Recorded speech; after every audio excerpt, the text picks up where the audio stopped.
Moi, j'y vois un deuxième avantage aussi, c'est qu'un homme marié, il y a peut-être aussi un petit effet psychologique où il se dit, ok, maintenant, ça y est, j'ai un foyer à ma charge. Je ne travaille plus juste pour moi, je travaille pour mon couple. Je travaille Tu provides. pour, ma femme et pour moi, et peut-être plus tard mes futurs enfants. Moi, c'est ce que je fais là maintenant. Je travaille pour mon foyer, pour Newton, pour Fluffy, pour qu'ils grandissent avec des croquettes. Bonjour ou bonsoir à toutes celles et ceux qui nous regardent en replay. Si vous voulez un jour rejoindre la team live, vous êtes les bienvenus tous les mardis, jeudis et dimanches soirs dès 21h. Bonne rediffusion.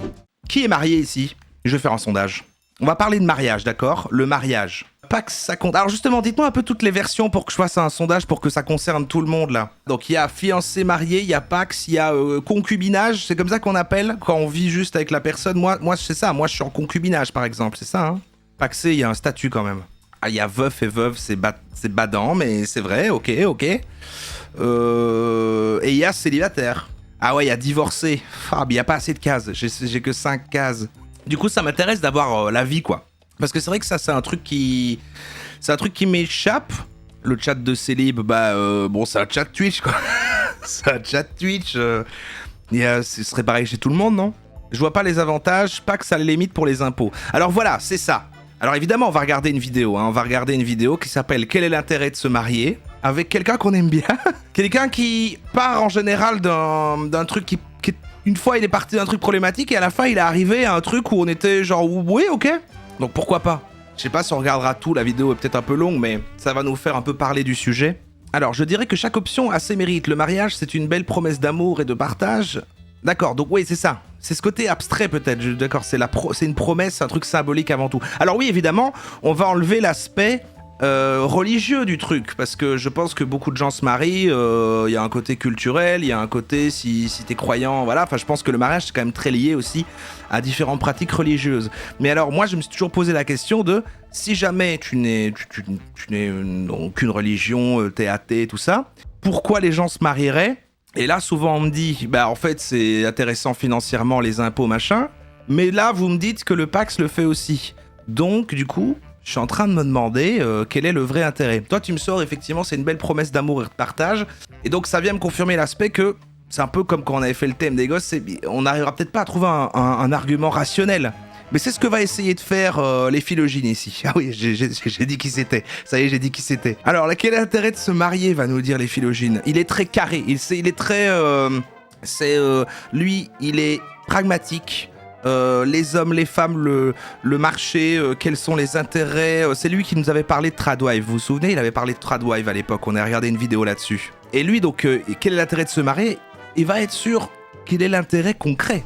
Rationalisons l'amour, quel est l'intérêt concret ? Quel est l'intérêt de se marier aujourd'hui ? Oui. C'est la question à laquelle on va essayer de répondre aujourd'hui dans cette vidéo, ouais. De la manière la plus rationnelle possible. Ah oui, alors juste une chose avant de commencer, je ne vais pas... Horrible d'être le centre de l'attention et scruté toute la journée. Voilà, mais c'est ça, c'est tout ce truc-là. Mais je crois que aussi il y a beaucoup de gens qui veulent se marier. Pour ça aussi, le côté, c'est un jour merveilleux, c'est un jour de fête, tout tourne autour de moi. Voilà, et donc il y a des gens qui aiment ça, je crois en fait. Il y a des gens qui aiment ça, mais il doit y avoir un truc qui reste encore peut-être dans certaines femmes de, je sais pas, je vais être une princesse, tout ça quoi. Je pense que c'est encore en certaines personnes quoi. J'imagine et je respecte ça. Donner d'arguments spirituels, je ne vais pas parler de l'aspect religieux spirituel parce que ce n'est pas mon rôle tout simplement. Alors, bon, pour vous situer, les philogènes, c'est un gars très froid qui parle de... Il parle quoi ? Il parle de relations hommes-femmes, il parle de séduction. Alors, intuitivement, mon premier niveau d'analyse, ça a été... Paxé, mais on a fait une cérémonie traditionnelle de mariage en Chine et c'était fun. Ok. Ah oui, donc tu peux te paxer, mais quand même faire une fête genre comme si c'était un mariage. Enfin, oui, tout le monde peut faire ce qu'il veut, j'imagine. La robe, unique raison. Ah ouais, ça c'est un autre sujet. À chaque fois, quand les gens disent « Oh, elle est trop belle la robe de mariée et tout, et machin », c'est vrai que c'est une notion que j'ai pas... l'impression que c'est toutes les mêmes, c'est un grand truc blanc, quoi. Les hommes se marient parce que leur copine leur a demandé. Ça peut paraître un peu brut de décoffrage, mais le raisonnement n'en reste pas moins logique. Ouais. Il y en a sûrement qui sont beaucoup positionnés dans ce truc-là, quoi. Moi, par exemple, mon avis là-dessus, c'est pas un truc qui me tient à cœur, quoi. C'est pas genre, ah non, quoi qu'il arrive, jamais je ferai ça. Si j'étais avec une personne qui veut faire ça et qui y tient absolument, je ferais, bon, allez, mais sinon, Je vois pas l'intérêt. Et encore, maintenant que vous me parlez de tout, c'est vrai que l'aspect administratif flemme un peu. Et puis le côté être coincé si fort avec une personne quand t'entends les histoires de vieux divorcés et qu'après ça a coûté plein de thunes et tout, c'est compliqué quoi. Moi j'aime bien pouvoir me dire quand même, bon. Qu'est-ce que les hommes vont trouver dans le mariage qu'ils ne trouvent pas déjà dans une relation? Qu'est-ce que les femmes vont trouver dans le mariage qu'elles ne trouvent pas déjà dans la relation? Ça, moi je suis d'accord avec lui jusqu'ici. Puisse apporter un homme On est à 37 secondes. qu'ils n'obtiennent pas déjà dans la relation. Avant, on sait que dans beaucoup... Le côté enfant en cas de décès du conjoint. Ouais. Bah, c'est comme moi, je veux pas les gosses et tout, il n'y a pas ça. Le côté succession, bon, personne sera riche. Donc peut-être c'est ça, il n'y a aucun point. Ouais, beaucoup de cas, les hommes, pour accéder au sexe avec une femme, la condition sine qua non, c'était le mariage. C'était l'engagement. Oui. C'est vrai quand on remonte dans le passé, oui, ok, c'est vrai qu'il y a un côté, on fait l'amour après le mariage. C'est vrai qu'il y a ça. Aujourd'hui, un homme peut accéder au sexe sans avoir besoin de s'engager. Comme toi, Oro, ça me terrifie, je suis allergique à l'engagement. Non, mais l'engagement, c'est tout un sujet, hein, parce qu'on parle souvent de peur de l'engagement et tout. Moi, c'est pas... C'est juste, bon, tu sais, c'est pas un truc de foi et de plongée et en fait de confiance, de trucs. C'est genre, non, bah, je sais pas, tu peux pas, je sais pas, la vie, à un moment, tu vois, un peu rationnel, quoi, je veux dire. À un moment, il faut prévoir quand même chaque éventualité. Pourquoi est-ce que les hommes et les femmes continuent à se marier encore aujourd'hui? Deuxième niveau d'analyse, j'ai tapé sur Google avantages mariage. Alors là, c'est très rigolo parce que je tombe sur plein d'avantages fiscaux. Et d'ailleurs, le mariage, c'est encore et toujours une preuve d'engagement. Un mec qui veut pas se marier, pour certaines, un mec pas prêt à s'engager et qui peut partir du jour au lendemain. Oui, mais c'est ultra toxique, ça, quand même. C'est vraiment un côté... il faut faire ça, comme ça, t'es rassuré et tu te dis, du coup, la personne ne peut pas s'enfuir trop facilement, c'est bon, elle est coincée, voilà... c'est bon, je suis rassuré, hop, enchaîné au fond de la cave. Enfin, c'est quand même étrange comme manière de voir les choses, mais c'est vrai que je vois un peu cette mentalité-là, je vois. Alors, je ne tombe que sur ça, en fait, que sur des avantages fiscaux. Et autant payer moins d'impôts, ça peut être sympa, autant j'ai tendance à me méfier quand l'État veut m'inciter à faire un truc. Hein. Ça, c'est comme le Pinel ou la picouse, généralement, ça cache quelque chose. Hein. Mais philogine anti-vax, ça y est, attention. Vous faites confiance à l'État, vous? On y reviendra. Je creuse un peu plus, et alors là, je tombe sur des révélations magnifiques. Les gens mariés... Je m'attire aussi que c'est juste un moyen de témoigner son amour de manière forte. Non mais attendez, on n'est pas dans ça, c'est pas possible.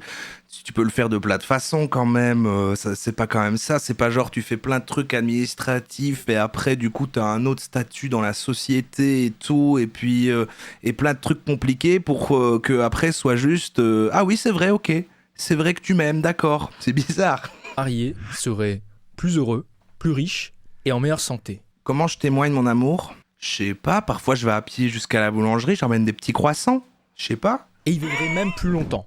Alors là, je me dis, en tant que psychologue, je me dis, génial, ça m'intéresse, parce que si c'est le cas, il va falloir en parler et prêcher la bonne parole. Ouais. Mais j'identifie plusieurs biais. Alors effectivement, les gens mariés sont plus heureux, plus riches en moyenne, et... Plus heureux, plus riches en moyenne, ok. Ouais, mais... Est-ce qu'ils se marient pas parce qu'ils sont... En meilleure santé. Dans quel sens? Le problème, c'est qu'il y a plusieurs biais dans ces études. Le premier étant qu'on compare pas toujours ce qui est comparable. La santé mentale des gens mariés, c'est très bien de savoir qu'elle est supérieure aux gens célibataires, mais on pouvait s'en douter. Le fait d'être en couple apporte déjà plein d'avantages. Hein, quand on est en couple... Preuve d'amour, supporter la personne. Oui. Alors supporter, c'est le problème en français avec le verbe supporter, qui n'est pas le côté supporter, mais supporter. Oui. Enfin, j'imagine que c'est ça que tu voulais dire. Soit de l'affection, quand on est en couple, on a un soutien émotionnel. Moi, la question qui m'intéresse, c'est pas de savoir est-ce que c'est mieux d'être en couple ou célibataire. Évidemment, il est psy le man, je crois. C'est mieux d'être en couple que célibataire. Roro, c'est pas si compliqué administrativement, c'est 2 papiers et une signature. Ok, c'est parce que moi je savais pas à la base, mais tantôt quelqu'un a dit oui, en fait si, voilà, c'est plus accessible, machin. Enfin bon, ok, oublions l'aspect administratif. Non mais la thune qu'il faut quoi. Là, ça a l'air méga cher quand même d'organiser un mariage, donc c'est genre tu fais un méga budget juste pour un truc d'un jour. Enfin, il faut quand même y mettre un max de thunes aussi. Sur le plan émotionnel et sur le plan de la santé physique. Moi, ce qui m'intéresse, c'est de comparer ce qui est comparable, c'est-à-dire quel est l'intérêt du mariage par rapport au concubinage. C'est ça la vraie question. Oui, voilà. Le mariage apportant plus que la relation. Pourquoi les gens se marient aujourd'hui? Quel est l'intérêt? Y a-t-il réellement? Et on peut même poser, parce qu'on peut aller plus loin, quel est l'intérêt du concubinage? Le mariage aujourd'hui à notre époque. Donc à partir du moment où on compare le mariage avec le concubinage, déjà on se retrouve avec beaucoup moins d'effets psychologiques sensationnels. Mais il y a un deuxième biais. Le deuxième biais, c'est El famoso vieux comme le monde, corrélation n'est pas causalité. Or, et là en l'occurrence, causalité dans l'autre sens, c'est-à-dire, on a vu que les gens mariés... Pas obligé d'organiser une fête de mariage pour te marier, t'as juste besoin de 2 témoins. Oui, mais les gens, ils le font aussi quand même pour cette fête, non ? Tu vas pas te marier dans l'obscurité, dans le noir, sans... Enfin, c'est aussi pour ça que les gens le font, non ? C'est quand même, c'est un peu pour ça, non ? Le concubinage offre une alternative au mariage en permettant à des couples de vivre ensemble sans les contraintes légales du mariage. Cela favorise la liberté et la flexibilité tout en préservant l'intimité et l'engagement. De plus, il peut simplifier la gestion des biens et des responsabilités en évitant la formalité administrative du mariage. C'est un choix qui s'adapte aux réalités modernes, aux diversités des relations. Moi, je suis là, je m'aligne à fond sur toi, Yvonne de Gaulle, sachant que je trouve qu'aujourd'hui, vu que peut-être les trucs ont baissé, c'est déjà, je trouve, le concubinage, la preuve d'engagement qui était peut-être existante avant avec le côté du mariage, quoi. Enfin, je sais pas, ou c'est peut-être les gens, je sais pas vraiment. Moi, en tout cas, moi, c'était déjà, enfin, jamais, là, avant, moi, de ma vie, je pensais jamais habiter qui que ce soit. Là, j'ai pour moi fait un geste d'engagement énorme, gigantesque, quoi. Mais parce que je me dis aussi, voilà, c'est en effet, comme tu dis, c'est flexible.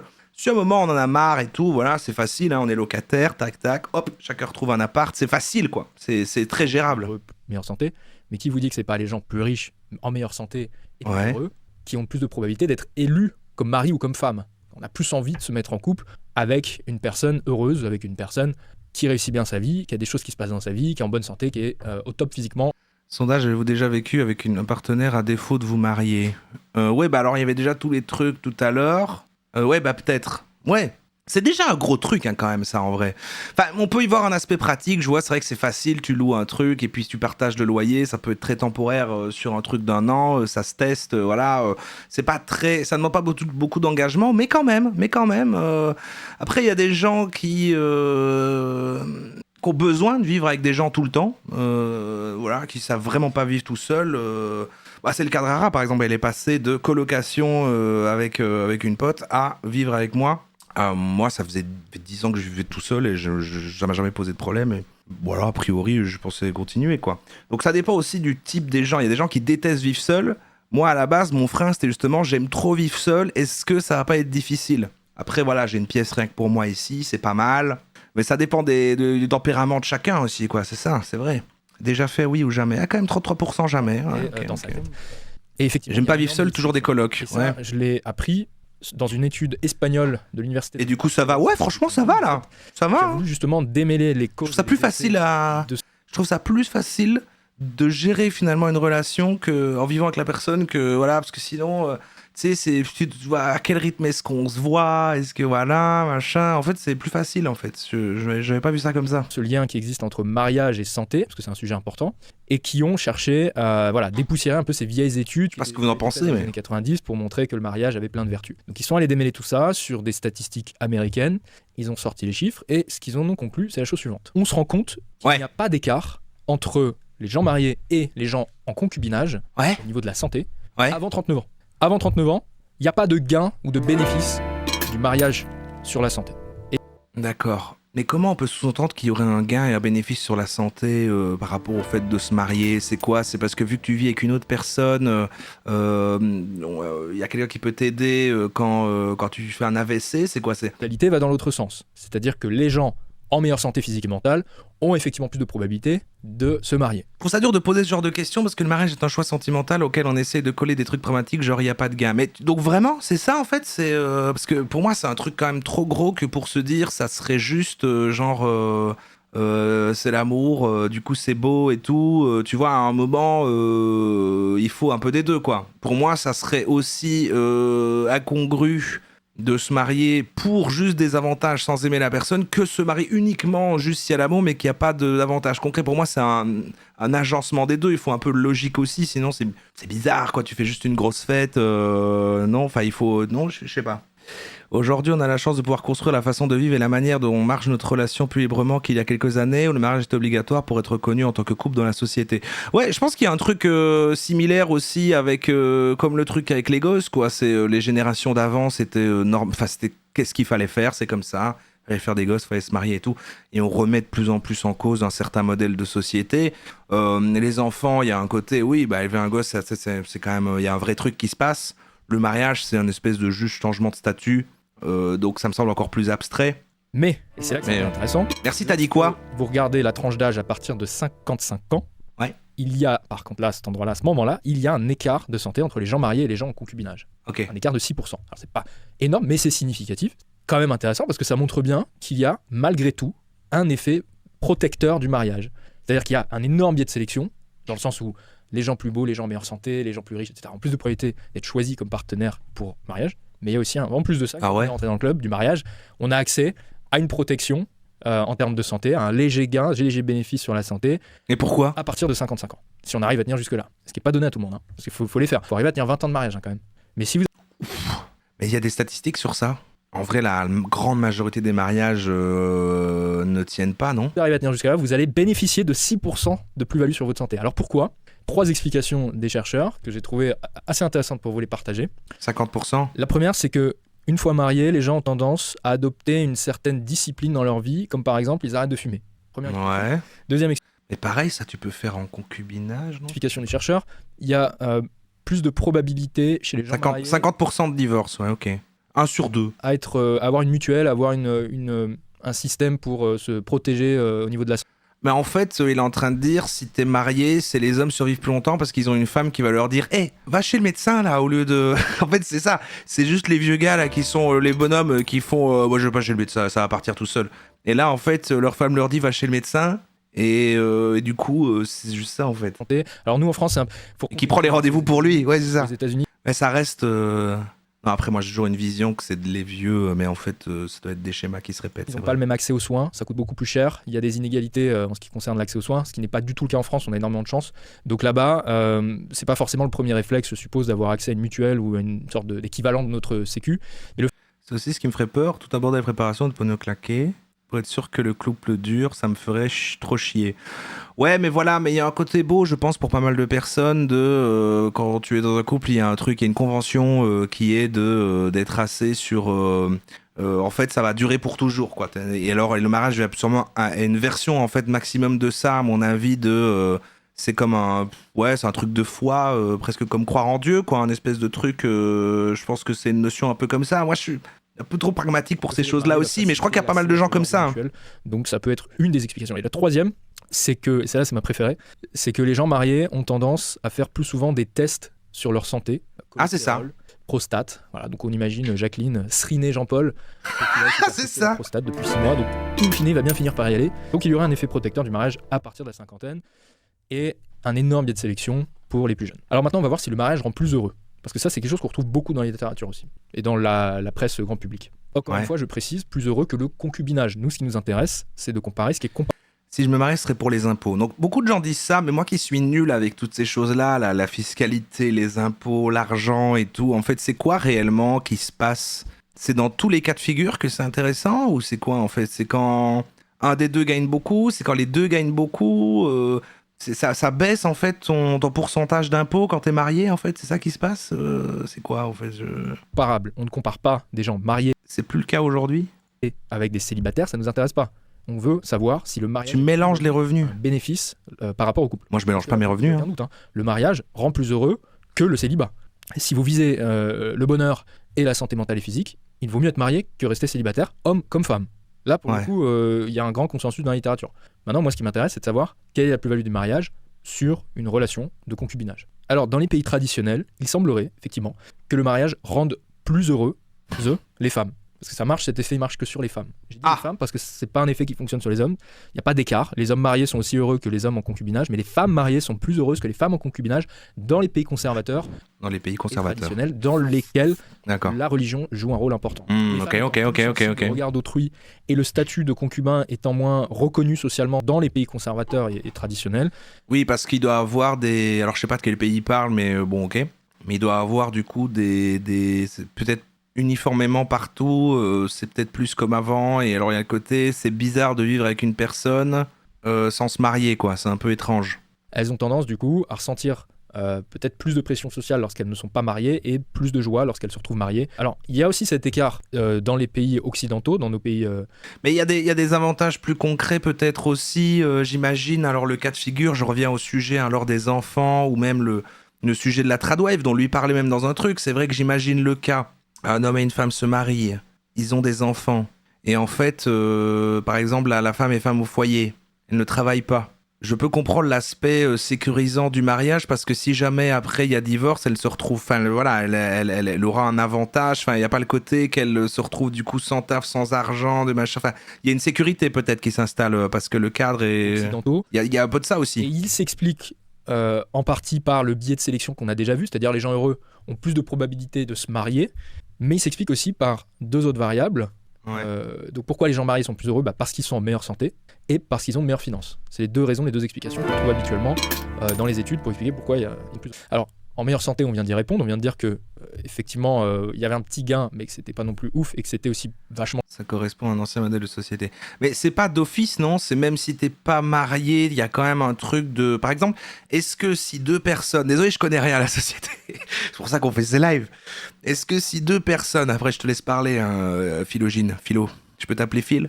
Si deux personnes ont un enfant et qui sont pas mariées et qui se séparent, la personne qui ne garde pas l'enfant doit quand même verser ce délire de pension alimentaire et tout aussi, ou il n'y a aucune obligation ? Lié au biais de sélection. Il le coupe en deux. La question des finances. Et alors là, je pense que vous le voyez venir gros comme une maison. Hein, il y a un biais Ah oui, de oui, sélection oui. gros comme une maison. Parce que moi, il me semblait qu'il y avait C'est ça. Hein. difficile de se marier si on n'a pas déjà des. Mais de ce que je sais, je pense pas que mes parents étaient mariés. Et je crois que mon daron, il devait payer des trucs quand j'étais petit. Parce que généralement, les gens aujourd'hui Bon, je ne sais pas. D'avoir une bonne situation avant de se marier. Hein. C'est d'ailleurs pour ça qu'en Italie, il y a beaucoup de retard sur les enfants, sur les mariages, tout ça qui est en train de chuter. Chez nous aussi, d'ailleurs. Hein. Ça fait depuis 10 ans qu'on a le taux de nuptialité qui ne fait que diminuer. Probablement en lien avec... ça dépend de la décision du juge, ok. Français, le niveau de vie des Européens qui diminue. Mais il y a effectivement, du coup, un biais de sélection. Et vous vous en doutez bien qu'un homme qui a bien réussi, qui réussit bien, en tout cas qui est sur une bonne lancée, qui a une situation stable, bah, c'est plus facile pour lui de se marier qu'un homme qui n'a pas cette situation. Donc forcément, il y a un gros plus facile mais moins intéressant biais de sélection qui opère dès le début du mariage. Mais si ta femme meurt et que tu as des enfants, pas mariés, tout l'argent aux enfants, mariés, argent pour toi. Ah ouais, ok, waouh. Il y a un effet d'enrichissement aussi durant le mariage. Et ça, c'est hyper intéressant. Et il y a un effet d'enrichissement même par rapport aux concubins. Les mariés s'enrichissent plus vite que les couples qui sont en concubinage. Et beaucoup plus vite. C'est pas juste une addition. C'est très intéressant. Et il y a 3 critères. Préparation de cours pour répondre à ça, pour expliquer pourquoi. On est au mois d'août. Évidemment, le premier, on s'en doute, vous l'auriez deviné, c'est la fiscalité. Ouais. Quand on est marié, on est 2 parts dans le foyer fiscal, donc forcément, à 2, on va payer un peu moins d'impôts. En tout cas, l'homme généralement, vu que c'est l'homme qui gagne mieux sa vie, généralement, va payer moins d'impôts, donc c'est plus intéressant pour lui. Ça va réduire l'assiette fiscale. Tes futurs profs. C'est intéressant dans le cas où il y a un certain écart entre l'homme et la femme, ce qui n'est donc pas toujours le cas, hein, puisqu'on l'avait vu dans des précédentes vidéos, l'écart entre le mari et la femme aujourd'hui, il n'est pas si élevé, il n'est pas si énorme, pas aussi important que ce que le pensent certains clones Red Pill, mais en moyenne, effectivement, l'homme gagne plus que la femme. Donc ça, c'est un certain avantage. Quoi, Ah oui, lui, oui, c'est vrai que lui... mais c'est tout un or, lui, il est anti-Red Pill hein, quand même, lui. Red Pill, si élevé, il n'est pas si énorme, pas aussi important que ce que le pensent certains clones Red Pill, mais en moyenne, effectivement, l'homme gagne plus que la femme. Donc ça, c'est mais oui, Yvonne, on a hacké ton compte ou quoi ? Qu'est-ce qui se passe, là ? un certain avantage pour le couple et pour l'homme aussi, principalement. Mais bon, ça reste des économies, c'est intéressant, mais c'est pas comme ça qu'on devient riche. Deuxième critère intéressant, les revenus. Ouais. Les hommes mariés, c'est quelque chose qu'on entend souvent, les hommes mariés gagnent mieux, le mariage a tendance à favoriser les hommes, etc. Mais pourquoi ? Déjà, évidemment, les gens se marient aujourd'hui quand ça se passe bien dans leur carrière. La plupart des gens. Ils attendent que ça tourne plus ou moins bien. Donc forcément... Oui, d'accord, ça se tient. Elle va prendre un homme, a priori, qui a au minimum... Je vous rappelle que ce qu'il dit là, on s'en sert pour parler, mais ne prenez pas ces infos comme des vrais trucs. Hein. Moi, j'en sais rien, ça reste un fou. mais lui, il est quand même très carré avec j'ai pris cette petite étude, machin truc, mais... Une situation stable, dans le meilleur des cas, qui est bien lancé sur sa carrière. Donc il y a un momentum. Donc on se doute bien que ce momentum, il va continuer durant la relation de mariage. Il va continuer. Ouais, Red Pill, c'est les masculins vénères, quoi. C'est les... Voilà, il est plus modéré, quoi, on va dire, lui-même. C'est quand même un peu... augmenté, donc c'est pour ça... C'est un bon connard quand même. Il a 35 ans et ça se passe bien dans sa carrière, ça risque d'augmenter encore sur les 5 prochaines années, en moyenne. Ouais. Mais il y a quand même 2 effets qui viennent s'ajouter, que le mariage apporte, la plus-value du mariage. Je vais vous les donner. Le premier, donne-les-moi. C'est, pour moi, l'effet de halo. Un homme avec une bague au doigt, ou une femme, eh bien, ça transmet l'idée de responsabilité, de sérieux, de stabilité, peut-être même de loyauté. On a plus tendance à faire confiance à des gens mariés. Ça inspire confiance, ça rassure. Donc voilà, on peut tout à fait imaginer que Un homme qui arrive à un entretien d'embauche, qui parle de sa femme, qui parle de son projet de mariage, peut-être de projet d'enfant, avec une bague au doigt. Voilà, ça transmet une certaine forme de... On est sur... oui, mais aux personnes qui croient aussi en ces valeurs-là, quoi. Enfin, je veux dire, ça fait pas cet effet-là sur tout le monde. Mais peut-être que tu vas à ton banquier comme ça, t'as l'air plus sérieux, on est mariés, voilà, on veut faire un prêt, peut-être. de responsabilité, de sérieux, et ça plaît aux recruteurs. Donc effet de halo. Mais cet effet de halo, il est fondé sur de la réalité. C'est-à-dire que, on l'a vu tout à l'heure, ou si on l'a pas vu, je le dis là, les gens Un homme marié peut aussi tromper sa femme, tout à fait, avec sont une plus maîtresse. responsables, plus sérieux, et ils se projettent plus dans l'avenir. Ils ont fait Comme dans les années 60, comme dans Mad Men.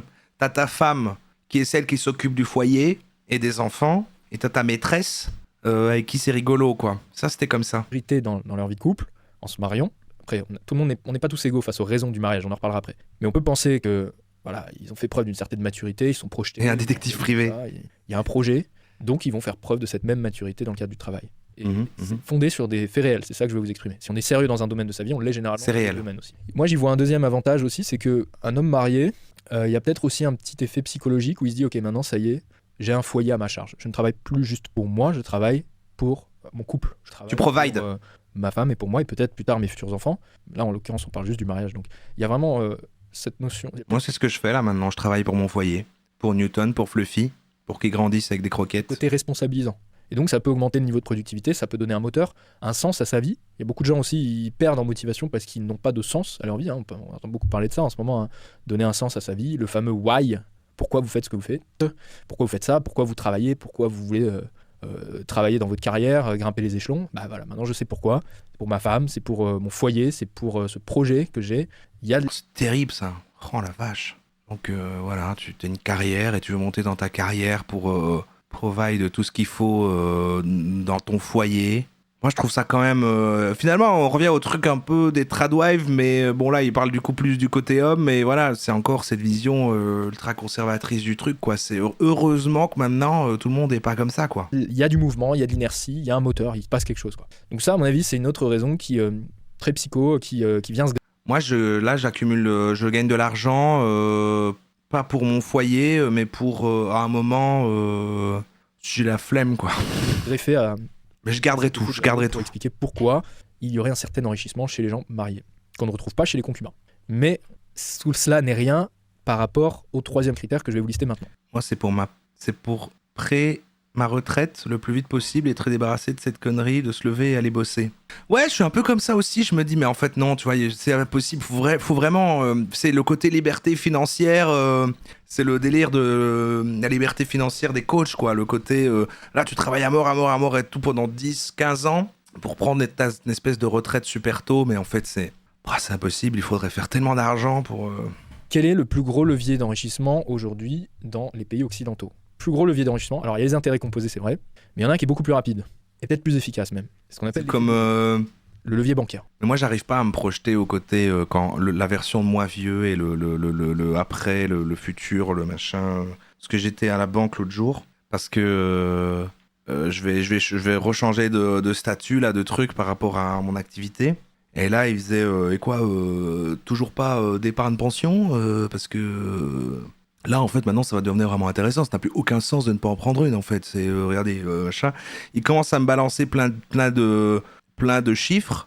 Et après, je dis quoi je voulais dire que... Mais je veux dire, mais au final, il y a quand même une partie, là, de mon argent qui va aller au mois vieux et que je touche plus. Ah oui. Alors non. Alors non. Aller voir la banque et dire prêtez-moi de l'argent. C'est terminé.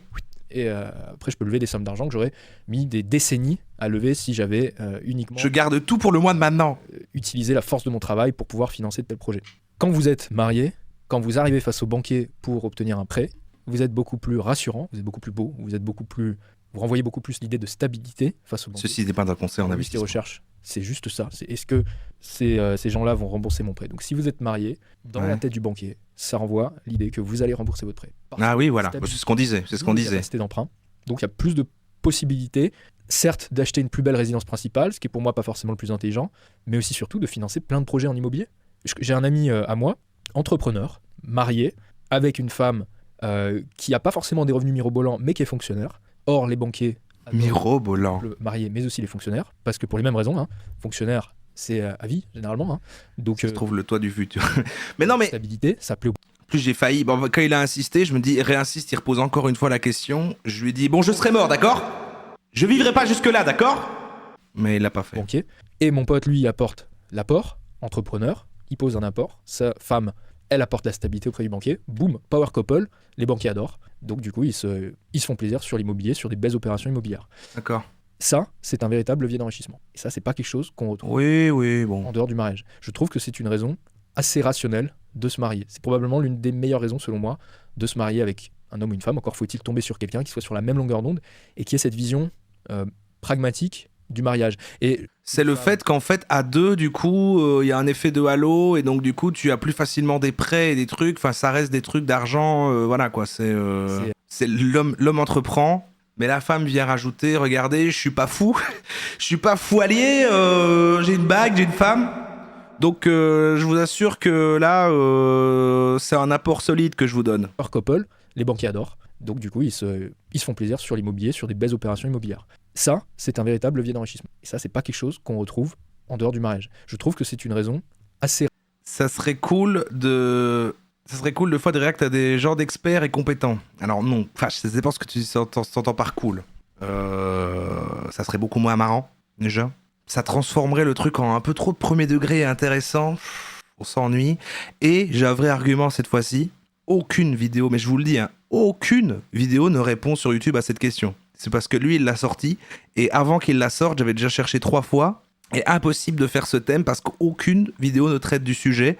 Et toutes les vidéos qui traitent de mariage sur YouTube sont des vidéos qui parlent de religion. Pourquoi les gens se marient plus? Parce qu'ils croient plus en Dieu, machin et tout. C'est le premier que j'ai vu qui fait une vidéo sur se poser la question rationnellement pourquoi les gens feraient ça en fait. rationnel de se marier. Ça qui est C'est fou. probablement l'une des meilleures raisons, selon moi, de se marier avec un homme ou une femme. Encore faut-il tomber sur quelqu'un qui soit sur la même longueur d'onde.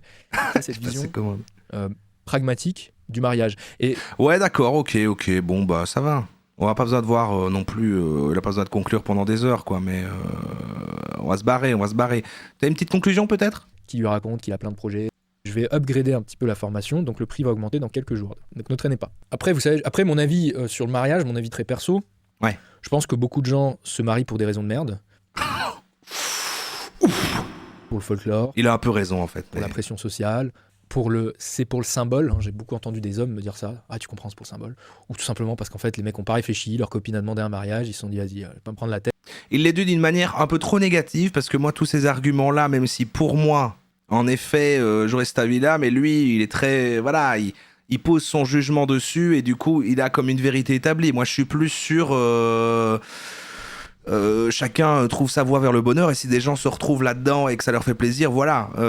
Mais en vrai, sur le même truc, je suis aligné sur. Pour moi, c'est pas des raisons suffisantes, mais pour ce qui me concerne moi. Maintenant, je dirais pas que c'est des raisons de merde pour les autres. Moi, ça serait une raison de merde si j'appliquais ça. Mais si les autres, quand ils le font, se disent pas c'est une raison de merde, c'est que c'est pas une raison de merde. Et puis après, ils se disent, c'est pour le symbole. Voilà. Alors ça, pour moi, c'est une raison de merde. Après, voilà, je me permets de juger, hein, je suis sur ma chaîne, je vous donne mon point. C'est mon point de vue perso. Bah ouais. Tu vas finir tout seul. Tu vas finir tout seul, La Philogine. notion de stabilité Tout seul. que renvoie l'effet de halo extrêmement puissant que renvoie. En plus, on a vu la vidéo de Combini où tu dis que t'es fier de pas faire plaisir à ta femme. Pour un homme, il y a cette idée de stabilité qui rassure les enfants, les employeurs. Se marier pour faire des prêts immobiliers, c'est une raison de merde aussi. Bah non, mais c'est vrai que moi, ma question, c'était ça. Hein. C'était quand même, si on veut rationaliser le truc, qu'est-ce qui se passe? Je dis pas que tout, tu sais, on n'est pas dans le truc de leur logique tu sais, de marché de séduction et donc en fait chaque chose doit être sur un intérêt sur l'être humain et tout. Mais je me dis ça c'est un truc tellement gros qu'il faut un peu des deux quoi. Je comprends l'aspect ah mais on s'aime tellement voilà, mais du coup je comprends pas. Ce que je disais tout à l'heure, je comprends pas comment tous ces aspects-là peuvent pas être faits autrement. Et du coup, bah, s'il y a ce geste-là, c'est oui, alors, ok, mais alors à côté concrètement, sur quoi est-ce que ça rebondit? Et donc, ok, bon, il y a un aspect financier, il y a un truc, il y a les impôts, il y a voilà, mais pour moi, c'est vrai que c'est plus un côté de ce que tu veux présenter socialement, et c'est, à mon avis, fort en rapport avec ton entourage, de comment t'as grandi, ce qu'on t'a inculqué comme vision de la société ou autre. Un côté peut-être aussi un peu peut-être plus naïf sur la beauté de l'amour, un côté un peu magnifique fête, voilà, princesse, un peu Disney, tout ça, des trucs un peu comme ça, des trucs qui moi me touchent pas, mais du coup j'arrive à comprendre suivant les affinités de tout un chacun. Ok, Je comprends. Je pense qu'il y a juste une forme de tradition, tu es bien avec quelqu'un, t'as pas peur de se séparer demain, bah faisons une grande fête en famille. Ouais, ok. Oui, c'est ça, il doit y avoir un truc avec la famille qui pousse, ou puis du coup, voilà. Après, je pense aussi, ça doit dépendre aussi de ce que t'as eu comme exemple et tout, hein. C'est vrai que je pense que peut-être les gens qui ont toujours leurs deux parents mariés, qui ont grandi avec leurs deux parents, comme ça, se disent, ça a du sens et tout. Peut-être c'est un truc comme ça aussi, quoi. Et donc, ouais. Tout simplement. Bon, ok, très bien. Bon, on a fait le tour, c'est pas mal. Je pense que ça rejoint pas mal le sujet des gosses qu'on avait fait, où en fait, il y a une grosse partie émotionnelle, il y a une grosse partie de c'est quoi la perception de tout ça. Il y a des gens juste que ça fait rêver. J'arrive à comprendre le côté ultra engagement comme symbole ultime d'engagement. Parce qu'en fait, tu te coinces littéralement avec une personne, donc tu peux le voir autant négativement que positivement, mais ça, c'est un fait, c'est vrai. Donc c'est une espèce de promesse, mais bon, pour moi, c'est jamais utile pour qui que ce soit, en fait, cette espèce de promesse-là, parce que la personne qui l'exige peut être la personne qui... pas longtemps après, va faire « Ah, finalement, non », donc c'est toujours assez bizarre, les gens qui arrivent à déterminer qu'ils veulent la même chose pour toujours, mais en vrai, force à eux, hein.